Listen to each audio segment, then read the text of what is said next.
So, ano nga ba ang una mong dapat gawin kapag ikaw ay isang content creator? So, gusto mo rin kumita, sumahod, gusto mo rin magmukhang ano, diba? Hindi lang, joke lang. Hindi ganun.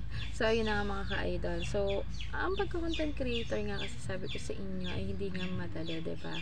And then, pipili ka ng pinakang gusto mong gawin. Kung ikaw ay sa katatawanan, kung gusto mo ay mga daily life, yung mga ginagawa mo sa araw-araw, ano pa ba, marami kang pwedeng gawin na i-content mo. Pero ang mapapayo ko lang sa inyo mga ka-idol, wag na kayong gumaya sa akin na pag nagbablog kung ano-ano binablog ko.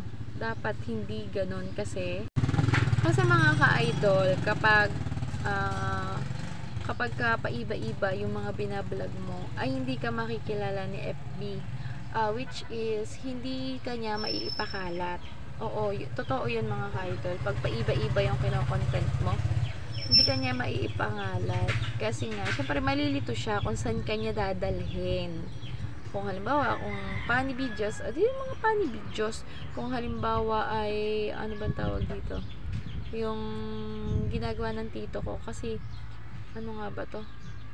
Nalimutan ko na eh. Nasa dulo ng dila ako mga ka-idol. Pero basta sinasabi ko sa inyo, kung gusto nyo mag-vlog, isang ano lang, kung halimbawa daily life, kung halimbawa ay funny videos, mga ganon. So, kasi mahihirapan siya. Kagaya sa dito sa Toktik. Kung ang balak mo talaga ay pag-affiliate, ay di sa affiliate ka, ganon, para maipangalat niya yung mga videos mo. Bakit nga ba kailangan natin ipangalat yung videos mo? Syempre, sino manonood sa'yo? Kung halimbawa hindi ipapangalat, so may manonood sa'yo, pero alam mo yung magbabiral ka, o diba, maganda yung magbabiral ka para makikilala ka nila, ganon mga ka-idol. Ano pa ba, kasi ako magulo talaga eh, magulo naman talaga yung isip ko, magulo talaga ang buhay ko, ay lahat magulo, hindi galat. Wala lang, dapat focus ka lang kasi sa isang vlog mo. Kung gusto mo, kagaya dito mga ka-idol, sa mga kapanood ng mga video ko, alam nyo, di ba, nag-boom itong account ko dito sa Toktik ay sa utangan serye mga ka-idol sa aking My Business account, which is sayang yung My Business account kasi nga hindi na po gumagana yung QR code. So, hindi na po gumagana ang QR code ng ating My Business account.